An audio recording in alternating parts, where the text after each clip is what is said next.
3, 2, 1. Here we go!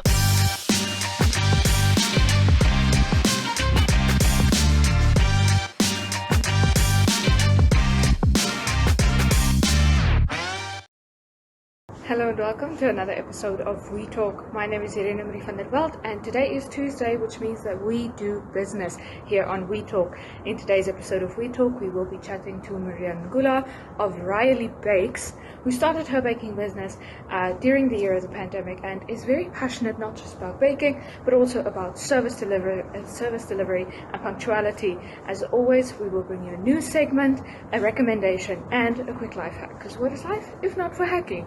We'll see you in a bit.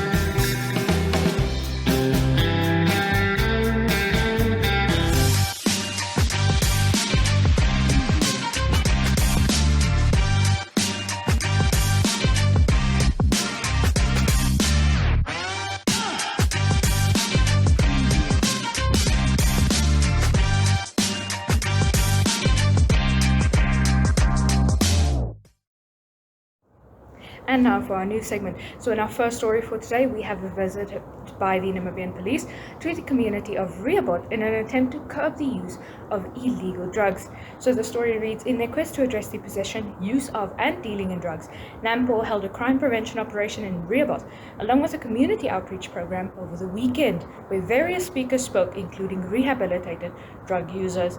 The aim is to educate and to deter, as well as to protect lives from the use of illicit substances, not just in Rially, but countrywide, the police said. Speaking at the outreach, the regional commander for the Hardap region, Sydney Philander, said that Rially has been infiltrated by heinous deeds and has become a crime hotspot. According to the region's crime statistics for 2021 to 2022, the crime rate stood at 46%. Alcohol and drug abusers were identified as the major contributing factors to crimes such as common assault, assault with the intent to cause grievous bodily harm, and rape. Moreover, other serious crimes such as housebreaking with the intent to steal, theft and robberies are also serious concerns to the community of Rially. Therefore, it has been proven that addicted persons commit these types of crimes to acquire the financial gain to sustain their daily needs. He added that drug dealers in Rially have advanced in their criminal activities by recruiting unemployed youth, school learners, and even elderly women as runners or peddlers to make drugs more accessible to the streets and to schools. They have gone to the extent of recruiting police officers to act as their agents to tip them off when operations are planned. It is also known to us that some police officers are abusing drugs and indebted themselves to dealers, which is the reason why they are being used by said dealers. Philander says that since last year, 101 drug-related cases were registered in the region, of which 138 suspects were arrested and charged. The total value of drugs confiscated in the region went over 700,000 Namibian dollars. And in our second story for today, we have a little bit of a heartwarming story. The United Nations Development Programme, known as the UNDP, in partnership with the Positive Vibes Trust and the United Nations Information Centre, known as the UNIC, hoisted the LGBTQI+ flag for the first time at the UN House to demonstrate the UN's commitment to creating safe spaces free of stigmatization and discrimination. This comes shortly after Pride Month, which is celebrated across the world as a peaceful liberation and self-affirmation movement, and recognizes the different sexual orientations and gender identities that comprise humanity. Marking the last day of Pride Month, the occasion brought to the fore the need to reflect on the importance of promoting diversity and inclusion, celebrating progress in all spheres for the LGBTQ+ community, and demanding action on what is yet to be done. Delivering the welcome remarks at the event, Alka Baita, the UNDP resident representative, highlighted the UNDP's role in developing activities to strengthen and develop the capacity of civil society organizations, with interventions focused on the most vulnerable groups, including the LGBTQI+ community. The Inclusive Governance Initiative, known as the IGI, is one of UNDP's Africa regional projects that supports countries, including Namibia, to include sexual and gender minorities in national efforts to achieve the Sustainable Development Goals and to promote and protect human rights, she said. The UNDP is working closely with the Positive Vibes Trust in leading this initiative on the ground. Article 1 of the Universal Declaration of Human Rights enshrines the rights and freedoms of all human beings. It holds the unanimous promise of a world where everyone is born free and equal in dignity and rights, said Senpang, the resident coordinator for the UN in Namibia. In the spirit of leaving no one behind, we recognize that LGBTQI+ communities have a vital role to play if we are to deliver on the promise of the Sustainable Development Goals. We cannot build a better world when everyone does not feel a part of it, he added. During the short ceremony, the LGBTQI+ flag and the UN flag were hoisted together. This gesture demonstrates the UN family and partners' unequivocal support and celebration of pride in Namibia. It highlights the need to promote inclusion and diversity in the workplace, building more integrated workplace culture where everyone can be proud of who they are. The ceremony was vibrant with performances from YFM, poetry by Bella, and stories on the realities of the community by Desiree Hammond and Jonathan Solomon.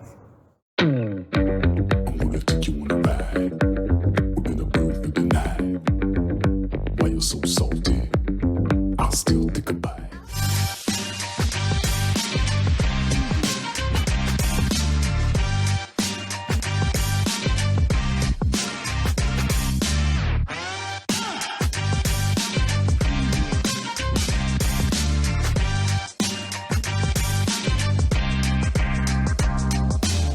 My name is Ngula. I am the owner and founder of Rially Bakes, which was founded in 2020. I started baking as a hobby, and then eventually I tried to make money from it because I wanted some pocket money. And since then I've been specializing in cakes, cupcakes, brownies, churros, and any other sweet treats that I can make. My specialty right now, or my highest selling product, is definitely birthday cakes, especially the personalized kiddies birthday cakes. Okay, so I started at the peak of lockdown, so around about 2 years ago this time, June, July. So I already had background knowledge about baking. I've been baking since I was 10 years old. So the moment I decided to start baking was when I made an order for the first time from my uncle, and then I decided that I could make money from that. So I started saving my money, reinvesting it back into buying more ingredients, and the cycle just continued on and on and on until I got where I am right now. Well, I would like people to know about my business through how neat I am, how punctual I can be, how professional I can be, and how efficiently I can cater to customers, especially on a short notice. I very often work on a short notice because most of the time it's my returning customers who just want something very quickly, and it's something that I'm able to pull off.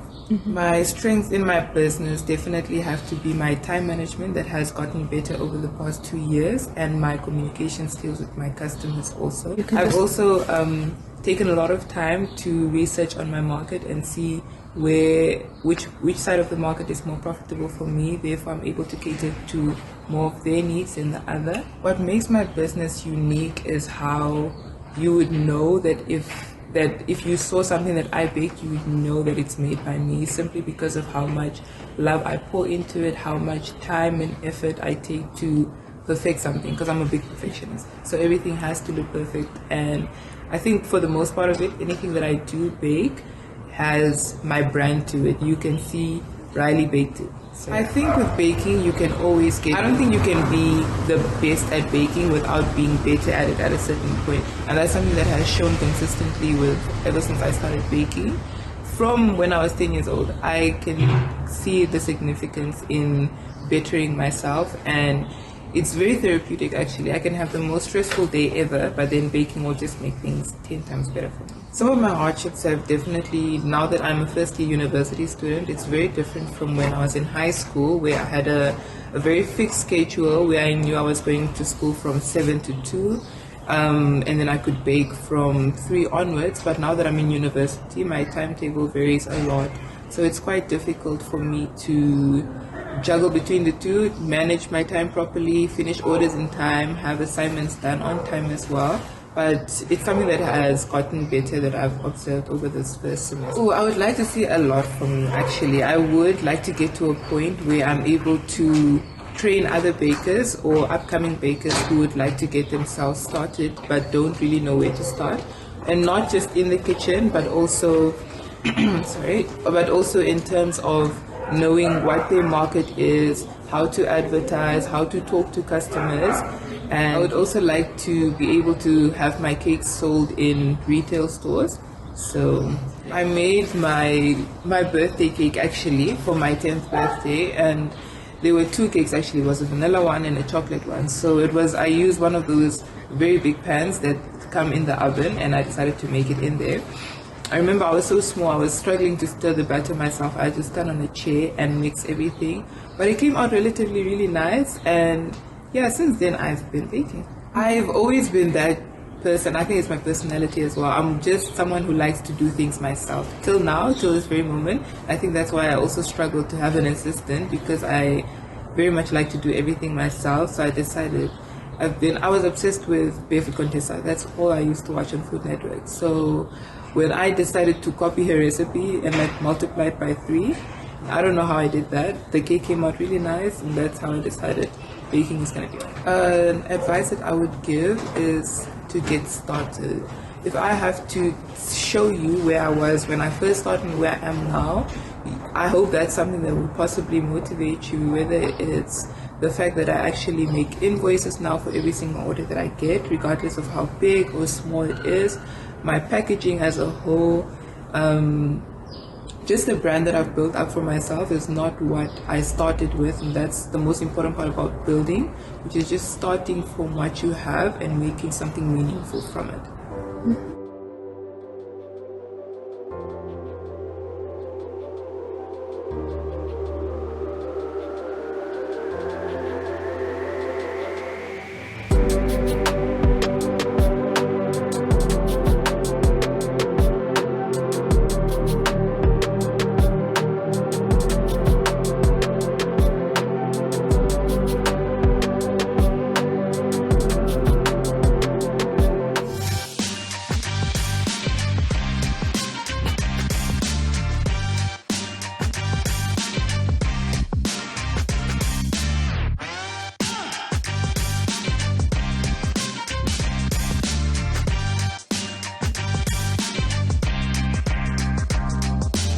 Quickly tell us, you just had the first speed typing contest. Yes. What was it all about? Well, we just wanted to, we mainly wanted to promote the new Code Cave and just to raise awareness about it to the rest of the Namibia, and to announce that it has a new home right here at the village. And then also just to make a fun contest to get the people together. After COVID, we didn't have much events. So this is also the first event that the Document Warehouse coordinated together with the village and the other sponsors. And yeah, just to have a fun event where everyone can get together, and yeah. Are you planning on doing it bigger and better next year? Yes, definitely. We received a lot of interest from the public, even after the participants already were done with the semi-finals. So everyone just pitched here up for 3 days, so maybe next year we will do it longer. And yeah, definitely again over the weekends, and yeah, much bigger, and trying to reach the rest of Namibia. It was difficult for some people did travel to Windhoek, but it was a bit difficult for people from the far north and the far south to get to Windhoek. So maybe implementing something to make it available to more of the Namibian nation. Quickly tell us, why is a business like the Document Warehouse together with the Code Cave so important? So the Document Warehouse is situated in Kommersdal, and we try and do events and to do a little bit extra and do more than just storage of records, because that's what we are known for throughout Namibia. People hear Document Warehouse and they hear paper. So we are moving towards a paperless. We are using more and more technology. We are the MFiles, who is also one of the sponsors for this event. So they are also one of the sponsors. So MFiles is a software that we use in Document Warehouse, and we have a few clients in Namibia. I think almost 50 clients in Namibia also using MFiles currently. So MFiles is a digital solutions platform that help you to manage your data and your electronic or digitally born documents.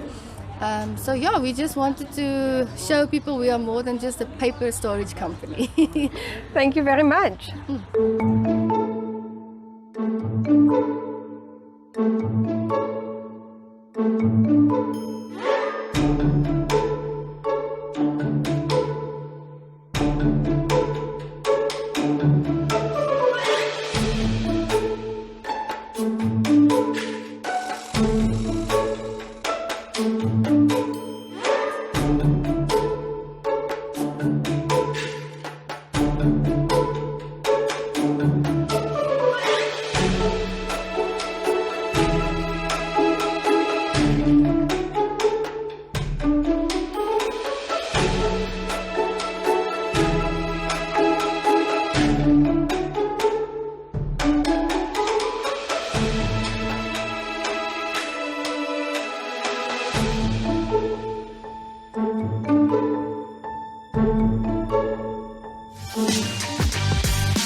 One of the worst things to clean is something you could have prevented.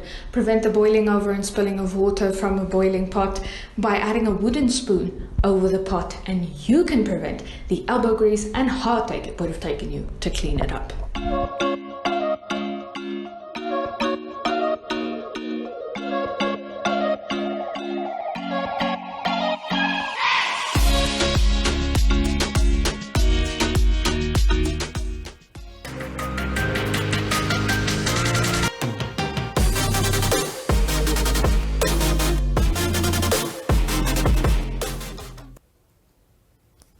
Hi everyone, and welcome back to Flex Minutes. My name is Jeanette Deergaard, and today I will be showing you guys a life hack, okay?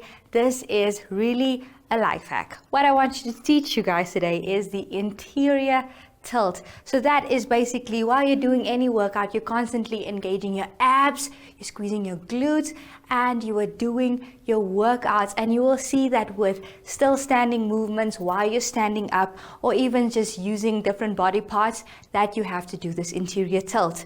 So what you're gonna do is you have it, so I'm just gonna demonstrate to you guys. Your butt is out, but with this one you need to squeeze everything in. So it's like this, and you bring it in. So you have that interior tilt. You also do this when you are doing a what you call it now, when you're doing the planks. That is what you're gonna do. An interior tilt, you're gonna constantly tilt that body, or not tilt it, it's, you know, because you're tilting like that, but you're actually squeezing your abs and you're contracting it, and you can do your workouts like that. But that brings me to the end of today's Flex Minute. I hope to see you all next time again.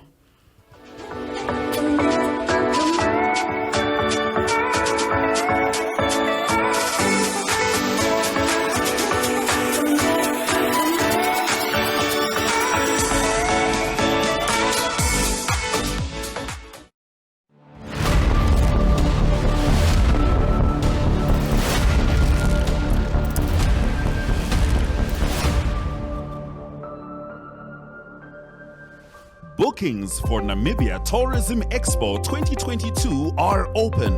The expo will take place from 3 to 5 November 2022 in Windhoek. To secure your booking, visit nte.nmh.com.na, and for more information on the expo, follow all Namibia Media Holdings platforms. The expo is supported by the Ministry of Environment, Tourism and Forestry, Namibia Tourism Board, FENATA, City of Windhoek, and Namibia Media Holdings. Namibia Tourism Expo, taking tourism to the regions. So So with that, we unfortunately have come to the end of yet another episode of We Talk. It's fantastic to have you in our company. Remember that you can catch We Talk at 10:30 every single weekday from Monday to Friday on the Namibia Media Holdings social media platforms, and then at 7 p.m. on NTV, that is DSTV channel 285 and GoTV channel 94. So until tomorrow, when your London Hell takes you to dine, please stay safe, please stay healthy, please take care of yourselves. We'll see you tomorrow.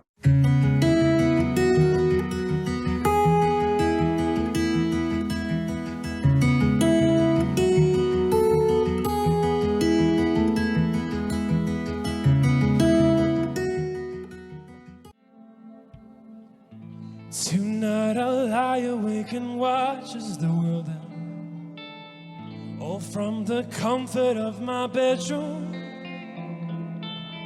I've said it way too many times. There are some perks being friends of mine.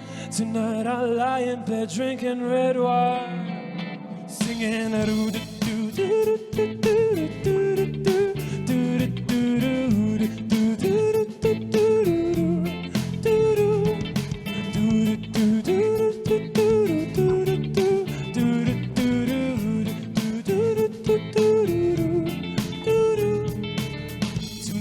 celebrate and mark those who attend. Most of my friends are in the bathroom. I've said it way too many times. Not only sinners dwell the night. Tonight I'll lie in bed till you flatline, singing a doo doo doo doo doo doo doo doo doo doo doo.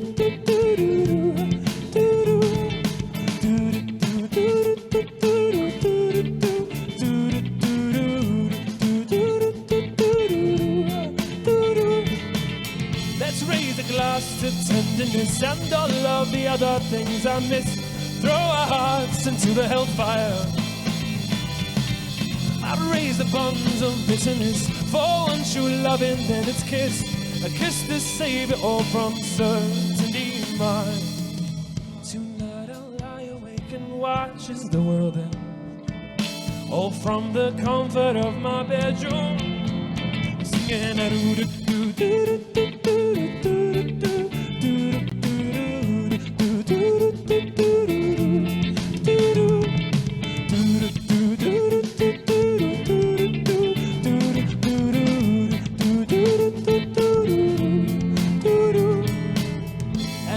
Dust clears, it is I who stands above all of the nothingness, and mind you, I'll stand it till the end of time. Not only sinners chose to die.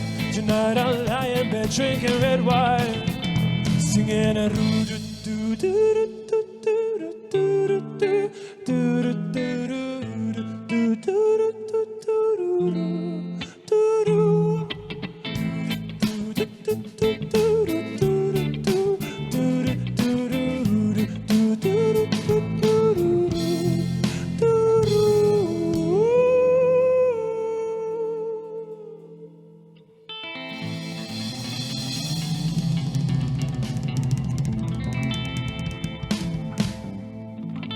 Thank you very much.